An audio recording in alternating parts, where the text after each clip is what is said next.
उत्तराखंड के चमोली जिले के पीपल कोटी में हुए टनल हादसे में अब तक 7 लोगों की मौत हो चुकी है। 3 लोग अभी भी लापता बताए जा रहे हैं। हादसे के दौरान टनल के अंदर 28 लोग मौजूद थे, जिसमें से 18 लोगों को फिलहाल सुरक्षित बचाया गया है। आपको बता दें कि उत्तराखंड के चमोली जिले के पीपल कोटी स्थित THDC जल विद्युत परियोजना की TRT टनल में गुरुवार शाम बड़ा हादसा हो गया और ये 3 अलग अलग तस्वीरें भी आपको टीवी स्क्रीन पर दिखा रहे हैं। शाम करीब 7 बजे टनल के अंदर अचानक लैंडस्लाइड होने से भारी मात्रा में पानी भर जाने से वहां काम कर रहे मजदूर इसकी चपेट में आ गए। घटना के वक्त शिफ्ट बदलने वाली थी और कई मजदूर टनल से बाहर निकल रहे थे। सूचना मिलते ही NDRF, SDRF, पुलिस और फायर सर्विस, इसके साथ ही स्वास्थ्य विभाग की टीमें मौके पर पहुंची। टनल में दलदल और पानी भरा होने के कारण बचाव कार्य में दिक्कतों का सामना भी करना पड़ रहा था। देखिए, CM पुष्कर सिंह धामी हालात पर नजर बनाए हुए हैं और जो ये उस वक्त हादसा हुआ उस वक्त की आपको तस्वीरें दिखा रहे हैं, किस तरीके से रेस्क्यू किया जा रहा है। और क्योंकि वहां पे पानी है, दलदल है, इसलिए और लोगों को रेस्क्यू करने में जो वहां पे टीम पहुंची हुई है, सुरक्षा टीम, उन्हें दिक्कत भी हो रही है। और इस पूरे मामले को लेकर के अब हाई लेवल मीटिंग भी की जा रही है। CM पुष्कर सिंह धामी के अध्यक्षता में ये मीटिंग की जा रही है। पूरे हालात पर नजर बनाए हुए हैं CM पुष्कर सिंह धामी। दूसरी तरफ देखिए, जो लोग घायल हुए हैं, जो मजदूर घायल हुए हैं, उनका फिलहाल अस्पताल में इलाज भी कराया जा रहा है। तो 18 लोगों को लेकिन सुरक्षित बचा लिया गया है। टनल के अंदर 28 लोग मौजूद थे। चमोली से आपको ये बड़ी खबर बता रहे हैं, लैंडस्लाइड होने से ये पूरा पानी वहां पर भर गया था। चमोली के पीपल कोटी में टनल हादसा हुआ है।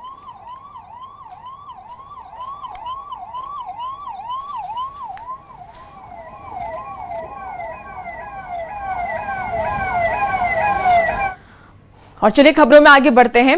तो देखिए, संसद के मॉनसून सत्र में खान और खनिज विकास और विनियम संशोधन विधेयक 2026 पारित कर दिया गया है और इस बिल के पारित होने से CM हेमंत सोरेन ने नाराजगी जताई है। उन्होंने सोशल साइट पर पोस्ट के जरिए इसका विरोध किया। अपने पोस्ट में हेमंत सोरेन ने यह लिखा है कि झारखंड ऐसा बड़ा आंदोलन करेगा जिसे पूरा देश देखेगा। खनिज झारखंड का, जमीन झारखंड की, तो हमारे हक अधिकार का फैसला दिल्ली क्यों करेगी।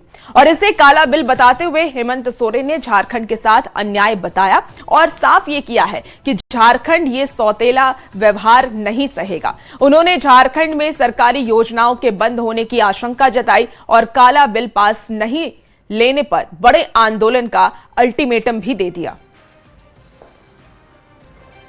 देखिए, CM सोरेन की तरफ से एक बहुत ही बड़ा पोस्ट किया गया है। केंद्र सरकार पर CM हेमंत सोरेन भड़के हैं। खनिज खान संशोधन विधेयक पर नाराजगी उन्होंने जताई है।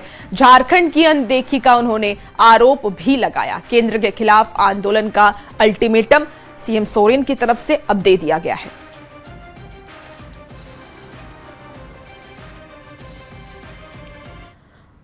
तो संसद से पारित खान और खनिज विधेयक पर JMM ने आपत्ति जताई है और आरोप यह लगाया कि इससे झारखंड को सीधे तौर पर 15,000 करोड़ का नुकसान होगा। JMM महासचिव विनोद पांडे ने यह भी कहा है कि काले कानून का झारखंड सरकार विरोध करती है और इस विधेयक के खिलाफ चरणबद्ध आंदोलन चलाया जाएगा। उन्होंने जरूरत पड़ने पर आर्थिक नाकेबंदी किए जाने की भी बात कही, इसका भी ऐलान किया ताकि झारखंड का हक कोई ना छीन सके।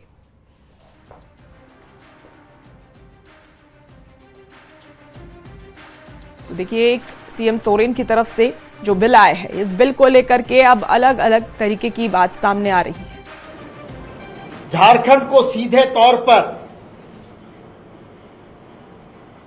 15,000 करोड़ का नुकसान होगा और हमारा जो 1,36,000 करोड़ रुपया केंद्र सरकार पे बकाया है, हमको लगता है कि अब वो बढ़ करके 1,60,000 करोड़ के आसपास पहुंच गया होगा कि झारखंड मुक्ति मोर्चा को उस 80 के दशक में जाने के लिए मजबूर न करे और नहीं तो पूरी तरह से आंदोलन के माध्यम से, नाकेबंदी के माध्यम से केंद्र सरकार को और उनको जो मिलने वाला जो मिनरल्स है उसको हम ठप करने का काम करेंगे और हम अपना हक और अधिकार ले करके रहेंगे। इसी बीच एक बड़ी खबर का रुख कर लेते हैं। राज्य से ये बड़ी खबर आ रही है, जहां सीएम हेमंत सोरेन का राष्ट्रपति को पत्र गया है। खान और खनिज बिल पर उन्होंने पत्र लिखा है, झारखंड की चिंता की जानकारी दी और राज्य को नुकसान की आशंका भी उन्होंने जताई है पत्र के माध्यम से। तो विधेयक पर विचार की अपील उन्होंने की है और आदिवासियों का हित देखने की अपील इस पत्र में किया गया है, जो सीएम हेमंत सोरेन राष्ट्रपति को पत्र लिखे हैं। तो देखिए, सीएम सोरेन ने राष्ट्रपति को भी पत्र लिखा है। पहले इन्होंने सोशल मीडिया एक्स के जरिए अपनी बातें रखी और केंद्र सरकार पर हमला किया। उसके बाद ये पत्र राष्ट्रपति को सीएम हेमंत सोरेन की तरफ से लिखा गया, जहां उन्होंने खान खनिज बिल पर यह पत्र लिखा है और झारखंड की चिंता उन्होंने उस पत्र में जाहिर की है। इसके साथ ही इस बिल से झारखंड को कितना नुकसान हो रहा है उस बारे में भी विस्तार से जानकारी दी गई और विधेयक पर फिर से विचार करने की अपील राष्ट्रपति से सीएम सोरेन ने की। तो आदिवासियों का हित देखें राष्ट्रपति, इस बारे में सीएम हेमंत सोरेन ने राष्ट्रपति को एक पत्र भी लिखा।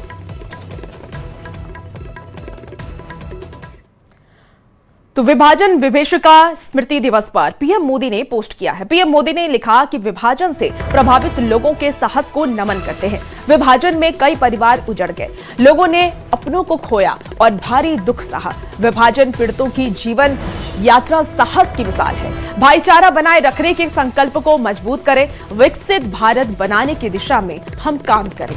तो प्रधानमंत्री नरेंद्र मोदी की तरफ से देखिए ये पोस्ट लिखा गया है और इस पोस्ट के जरिए उन्होंने उन लोगों का नमन भी किया और भाईचारे के संकल्प को मजबूत करें, ऐसा प्रधानमंत्री नरेंद्र मोदी ने लिखा है। विभाजन में कई परिवार उजड़ गए थे और विभाजन विभीषिका स्मृति दिवस आज है और प्रधानमंत्री नरेंद्र मोदी की तरफ से इसी को लेकर के ये पोस्ट एक्स पर किया गया। विविध कलाएं, विज्ञान, तकनीकी कौशल, शिल्प तथा नवाचार विकसित होते हैं और सफलता का मार्ग प्रशस्त करते हैं।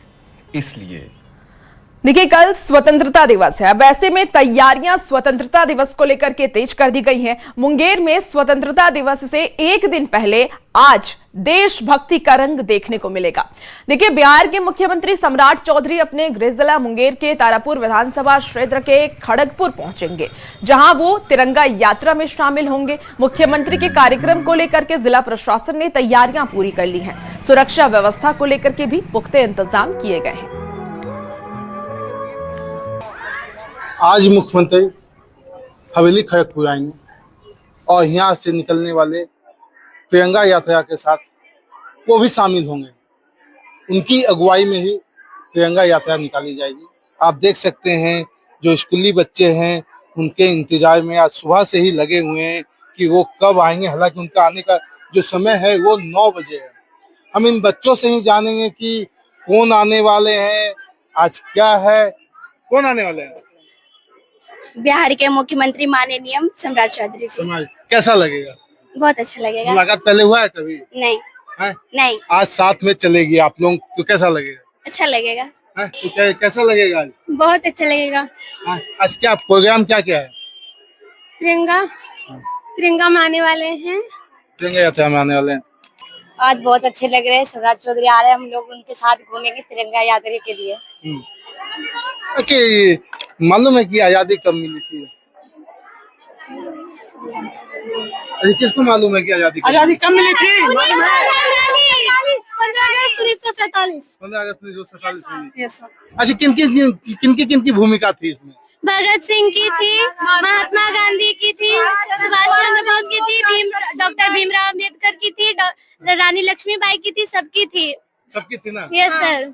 तो आज जो तिरंगा यात्रा निकाला जाएगा तो उसका उद्देश्य क्या है? कोई बताएगा? हर घर तिरंगा होना चाहिए। हमारे तिरंगा देश का शान है, इसीलिए हर घर तिरंगा होना चाहिए। शिक्षा व्यवस्था में टेक्नोलॉजी को जोड़ने के लिए। अच्छा, शिक्षा व्यवस्था में टेक्नोलॉजी को ऐड करेंगे, ठीक है, तो अच्छा लगेगा। Yes sir. हम लोग आगे बढ़ेंगे। जो हम लोग दूसरे देशों से सीखते हैं, हम लोग खुद करना चाहते हैं, टेक्नोलॉजी को ला के अपनी शिक्षा। तो आज जो है लगभग 9 बजे के लगभग वो आएंगे और इन बच्चों के साथ जो है वो तिरंगा यात्रा में शामिल होंगे। आप देख सकते हैं कि बच्चों में जो है काफी उत्साह है अरुण शर्मा, न्यूज 18 मुंगेर। और देखिए बड़ी खबर आपको मुजफ्फरपुर से बता रहे हैं, जहां एएसआई विपिन सिंह ने ठुमके लगाए हैं। शराब माफिया के साथ ठुमके लगाए गए हैं और जांच के बाद तत्काल प्रभाव से उन्हें सस्पेंड कर दिया गया। डायल 112 पर तैनात था एएसआई विपिन।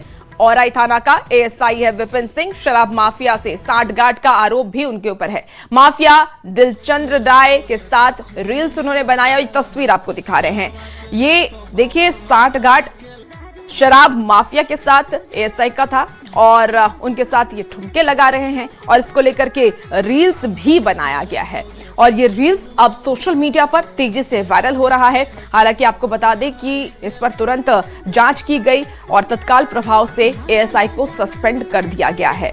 तो विपिन एएसआई को सस्पेंड कर दिया गया है। औराई थाने का एएसआई विपिन शराब माफिया के साथ सांठगांठ था उनका, ऐसी आरोप लगाई जा रही है। माफिया दिलचंद्र राय के साथ रील्स उन्होंने बनाया था और वो रील्स भी आपको इस वक्त टीवी स्क्रीन पर एक वीडियो में दिखा रहे हैं और यही वो एएसआई हैं जिनका वीडियो सोशल मीडिया पर तेजी से वायरल हो रहा है। तो एक तरफ शराबबंदी को लेकर के एक बहुत बड़ी जिम्मेदारी पुलिस की होती है कि शराबबंदी को अच्छे तरीके से जमीनी स्तर पर लागू कराया जाए, लेकिन दूसरी तस्वीर आप ये भी देख रहे हैं जहां एएसआई विपिन कैसे शराब माफिया के साथ देखिए ठुमके लगाता हुआ नजर आ रहा है। और इससे आप समझ सकते हैं कि किस तरीके का प्रशासन है हमारा कि शराब माफिया के साथ ही उनका सांठगांठ होता है। और ये रील्स भी बाकायदा सोशल मीडिया पर डाला गया, बनाया गया और ये रील्स देखिए अब बहुत ही तेजी से सोशल मीडिया पर वायरल हो रहा है। और ज्यादा जानकारी के साथ न्यूज 18 प्रियांक सौरभ हमारे साथ फोन लाइन पर जुड़े हुए हैं। प्रियांक, कैसे इनकी सांठगांठ थी, एएसआई की कैसे सांठगांठ थी शराब माफिया के साथ, कब से ये जानते थे, क्या कुछ जानकारी और कब का ये वीडियो है? ये वीडियो बीते दिनों सामने आया था। औराई थाना के डायल 112 पर तैनात थे एएसआई विपिन सिंह और उन्हीं का यह वीडियो सामने आया जिसमें एक शराब माफिया जो है उस साथ इनका डांस करता हुआ वीडियो सामने आया था। जिसके बाद है तो जैसे वीडियो सामने आया तो ये सवाल उठने लगे थे, जिसके बाद इसको लेकर विशेष टीम बनाई गई थी, जांच शुरू हुई थी और जांच में यह पाया गया कि वह वीडियो सत्य है। और इसमें इसी के आधार पर, क्योंकि पुलिस का एक ऐसे शराब माफिया जिन पर कई तरह के आरोप लगे हो, शराब को लेकर कई केस दर्ज हो, तो उनके खिलाफ यह वीडियो सामने आया, जिसके बाद कार्रवाई की गई और फिलहाल उन्हें तत्काल सस्पेंड किया गया। जी, तो कब से ये जानते थे शराब माफिया को, इस बारे में कोई जानकारी है? क्योंकि अब तो इनको सस्पेंड कर दिया गया है। पुलिस ने अभी तक ये क्लियर नहीं बताया है कि उनकी सांठगांठ कब से थी, लेकिन पुलिस की जांच में ये क्लियर हो गया है कि बीते कुछ समय से इन लोगों के बीच में, क्योंकि वो औराई थाना क्षेत्र का ही शराब माफिया है, तो ये जब से उस क्षेत्र में पदस्थापित हुए हैं तब से उनकी परिचय उससे रही होगी, जिसके बाद जो है सांठगांठ हुई होगी। और इसी को आधार मानते हुए और जांच में ये क्लियर हो गया कि दोनों के बीच जो है अच्छे संबंध है और कहीं ना कहीं एक अपराधी का पुलिस से इस तरह संबंध होना पुलिस को सवालिया निशान खड़ा करता है, तो इसको लेकर कार्रवाई की गई। बिल्कुल प्रियांक, और ऐसी तस्वीरें ही पुलिस के कार्यशैली पर उनके ऊपर सवालिया निशान खड़े करता। अब देखना होगा इनके ऊपर अब आगे क्या कुछ कार्रवाई की जाती। बहुत शुक्रिया जानकारी के लिए प्रियांक। और पूर्वी चंपारण से इस वक्त की आपको एक सबसे बड़ी खबर बता रहे हैं। प्रेमी जोड़े के साथ छेड़खानी की गई है। सोशल मीडिया पर यह वीडियो वायरल हुआ। न्यूज 18 हालांकि इस वीडियो की पुष्टि नहीं करता है। हरसिद्धि थाना क्षेत्र की एक घटना है। आपको बता दें कि छेड़खानी का वीडियो भी बनाया गया और छेड़ने की गुहार लगाता रहा प्रेमी और प्रेमी जोड़ा। तो देखिए लगातार वो वहां पे जो लोग छेड़खानी उनके साथ कर रहे थे वो छोड़ने की लगातार गुहार लगा रहा था कि उन्हें छोड़ दिया जाए। पूर्वी चंपारण से आपको ये बड़ी खबर बता रहे हैं, जहां प्रेमी जोड़े के साथ छेड़खानी की गई है। सोशल मीडिया पर ये वीडियो तेजी से वायरल हो रहा है। हालांकि इस वीडियो की पुष्टि न्यूज 18 के माध्यम से नहीं की जा रही है। हरसिद्धि थाना क्षेत्र की एक घटना है और छेड़खानी का वीडियो आप देख पा रहे होंगे। वीडियो भी बनाया गया जब छेड़खानी की जा रही थी, उस वक्त ये वीडियो बनाया गया और इससे बाकायदा सोशल मीडिया पर पोस्ट भी किया गया, जो कि अब वायरल हो रहा है। हालांकि जब छेड़खानी की जा रही थी लोगों की तरफ से, तो लगातार जो प्रेमी जोड़ा है वो छोड़ने की गुहार लगा रहा था कि उन्हें छोड़ दिया जाए।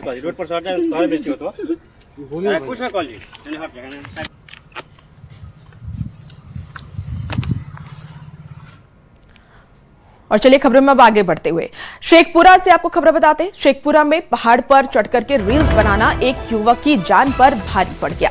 पैर फिसलने से युवक खाई में गिर गया, जिसके कारण उसकी मौके पर ही मौत हो गई। घटना नगर थाना क्षेत्र के गिरहिंडा की है।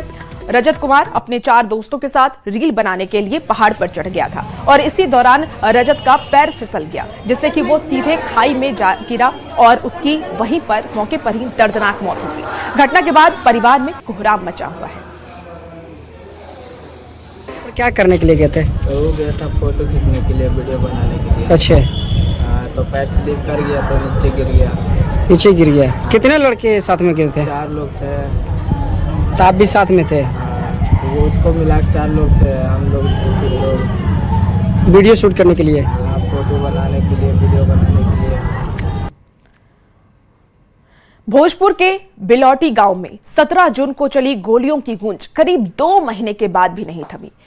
बस फर्क इतना है, तब सवाल था भरत तिवारी को गोली क्यों मारी गई, और आज सवाल बदल करके ये हो गया है कि अगर गोली गलत थी तो जवाबदेह कौन है। देखिए, सरकार ने पहली बार उस परिवार के दर्द को सरकारी फैसले की शक्ल दी है। रिपोर्ट आपको दिखाते हैं।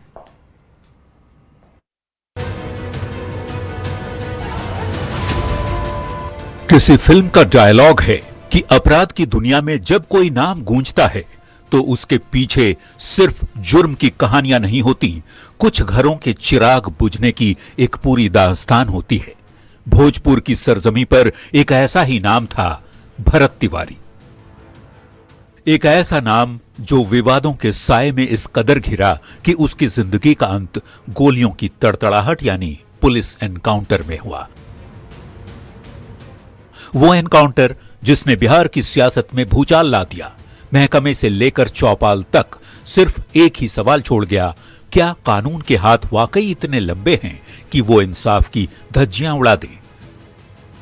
पुलिस के मुताबिक भरत के पास अवैध हथियार था, जिसकी बदौलत वो पुलिस को धमका रहा था। 17 जून को पुलिस और एसटीएफ कार्रवाई के लिए पहुंची। पुलिस के मुताबिक उसे हथियार डालने को कहा गया। इसके बाद पुलिस और भरत के बीच फायरिंग हुई। भरत को गोली लगी। इलाज के दौरान उसने दम तोड़ दिया। स्थानीय लोगों के मुताबिक भरत ने सरेंडर कर दिया था, लेकिन सरेंडर के बाद भी पुलिस ने उसका एनकाउंटर किया। कहानी किसी फिल्म जैसी नहीं, बल्कि उससे कहीं ज्यादा खौफनाक और उलझी हुई है। शुरुआती दौर में पुलिस की फाइलें इसे एक मुठभेड़ बताती रहीं, लेकिन जब वर्दी पर सवाल उठने लगे, पोस्टमार्टम रिपोर्ट सामने आई, खुलासे हुए, तो कानून को झुकना ही पड़ा। पोस्टमार्टम रिपोर्ट के मुताबिक भरत के शरीर में 5 गोलियों के घाव थे। गोलियां शरीर के निचले हिस्से में लगी थीं, एक बाईं जांघ के ऊपरी हिस्से में, दूसरी बाईं जांघ में, 2 दाहिनी जांघ में और एक बाएं पैर में, कुल 5 गोलियां। और यहीं से शुरू हुआ इस कहानी में नया मोड़, जहां मुख्यमंत्री सम्राट चौधरी ने इस मामले में एक बड़ा कदम उठाया। सोशल मीडिया प्लेटफॉर्म एक्स पर सीएम ने लिखा, न्यायिक जांच की अंतरिम रिपोर्ट के आधार पर दिवंगत भरत तिवारी के परिवार को आर्थिक सहायता और एक परिजन को सरकारी नौकरी दी जाएगी। तो मानो आंसुओं के समंदर में किसी ने मरहम रख दिया हो। हालांकि इससे पहले मुख्यमंत्री सम्राट चौधरी ने खुद शोक संतप्त परिजनों से मुलाकात भी की थी। कहा जाता है कि सूरज कितना भी तेज चमके, राख के नीचे दबी चिंगारी को बुझा नहीं सकता। भरत तिवारी इस दुनिया में नहीं है। न्यायिक जांच की रिपोर्ट अभी अंतरिम है, यानी दूध का दूध और पानी का पानी होना अभी बाकी है। पर सरकार ने मरहम लगाने की कोशिश की है, आर्थिक मदद देकर, सरकारी नौकरी का सहारा देकर। पर 17 जून को आखिर हुआ क्या था, इसका जवाब अभी भी सवालों के घेरे में ही है। न्यूज 18 के लिए पटना से संवाददाता आनंद अमृतराज के साथ bureau report, news 18। Bharat Tiwari encounter मामले में न्यायिक जांच के बाद परिवार को आर्थिक सहायता और नौकरी देने के ऐलान का जेडीयू सांसद संजय झा ने स्वागत किया। उन्होंने इसे वेलकम स्टेप बताया है। संजय झा ने कहा कि रिपोर्ट के आधार पर जो मदद हो सकती है उसे दिया गया है। पीएम सम्राट चौधरी ने भरत तिवारी एनकाउंटर मामले में न्यायिक जांच के बाद सहायता राशि और नौकरी देने की बात है। बड़ा वेलकम स्टेप है कि उन्होंने घटना के बाद इमीडिएटली जुडिशियल कमीशन बना दिया और जुडिशियल कमीशन जा करके, और मुझे लगता कि बहुत फास्ट इसमें उसमें जो भी रिपोर्ट था दिया, और सरकार ने भी जो उनकी रिपोर्ट के बेसिस पर जो त्वरित मदद हो सकती थी वो काम किया। एक मुद्दा जो इम्पोर्टेंट तो वहीं मुख्यमंत्री सम्राट चौधरी ने पुलिस एनकाउंटर में मारे गए भरत तिवारी के परिवार को मुआवजा और एक सदस्य को सरकारी नौकरी का ऐलान किया है और इसका पूर्व मंत्री संतोष सिंह ने भी स्वागत किया। संतोष सिंह ने कहा है कि न्याय, संवेदनशीलता और पारदर्शिता मुख्यमंत्री के सुशासन का मूल मंत्र है। भरत तिवारी जी के हत्याकांड का न्यायिक जांच आते ही उनके आश्रितों को, उनके परिजन को नौकरी देने का फैसला ये मानवीय और सकारात्मक है। इस फैसले के लिए माननीय मुख्यमंत्री जी को बहुत बहुत बधाई। अब देखिए, भरत तिवारी एनकाउंटर मामले में न्यायिक जांच की रिपोर्ट पर परिवार को आर्थिक सहायता और नौकरी देने के ऐलान को लेकर के कांग्रेस सांसद अखिलेश सिंह ने सरकार के फैसले का स्वागत किया। अखिलेश सिंह ने कहा है कि सरकारी अफसर ने भरत का एनकाउंटर किया। सरकार ने यह मान लिया कि वो फर्जी एनकाउंटर था, एनकाउंटर नहीं, वो किलिंग था।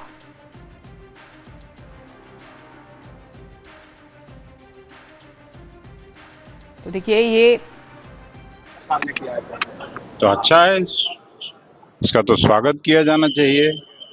जिस तरह से उस बच्चे का एनकाउंटर हुआ, हालांकि एनकाउंटर तो सरकारी अफसर सब लोगों ने किया, तो ये अच्छी बात। तो क्या सरकार ने ये मान लिया कि ये एनकाउंटर फर्जी था? तो बिल्कुल मानना ही पड़ेगा, एनकाउंटर थोड़ी था, वो तो किलिंग था। बढ़ते हुए पटना में TRE-4, BPSC, लाइब्रेरियन, दरोगा और सिपाही के अभ्यर्थियों को बैठक हुई है इन सभी की, और बैठक के बाद तिरंगा मार्च निकाला गया है और छात्र नेता दिलीप कुमार ने 18 अगस्त से गर्दनीबाग में अभ्यर्थी आमरण अनशन पर बैठेंगे। 5 दिन में मांगे नहीं मानी जाएगी तो विधानसभा का घेराव किया जाएगा। तो छात्र नेता दिलीप कुमार ने TRE-4 के विज्ञापन में सभी रिक्त पदों और सभी विषयों पर बहाली करने की बात कही है। तो बड़ी खबर आपको पटना से इस वक्त बता रहे हैं, जहां पटना में TRE-4, BPSC, लाइब्रेरियन, दरोगा और सिपाही के अभ्यर्थी ये महाबैठक हुई है। बैठक के बाद तिरंगा मार्च निकाला गया। छात्र नेता ने बहुत बड़ा ऐलान किया और आज सर्वसम्मति से हम लोगों ने यह डिसीजन लिया है कि 18 अगस्त से हम लोग गर्दनीबाग में आमरण अनशन पे बैठेंगे और आमरण अनशन पे बैठेंगे। और अगर आज 5 दिन के अंदर, उस आमरण अनशन के दरमियान 5 दिन के अंदर अगर सरकार ने हमारी मांगों को नहीं माना तो हम लोग फिर सड़क पे भी उतरेंगे और विधानसभा का घेराव करेंगे, विधानसभा मार्च करेंगे। हम लोगों का डिमांड है TRE-4 का विज्ञापन सभी रिक्त पदों पर, सभी विषयों में, चाहे वो एग्रीकल्चर हो, शारीरिक शिक्षक हो, म्यूजिक हो, डांसिंग हो, मैथिली हो, भोजपुरी, सभी सब्जेक्ट में, अरबी, फारसी सब में आप TRE-4 का विज्ञापन जल्द जारी कीजिए।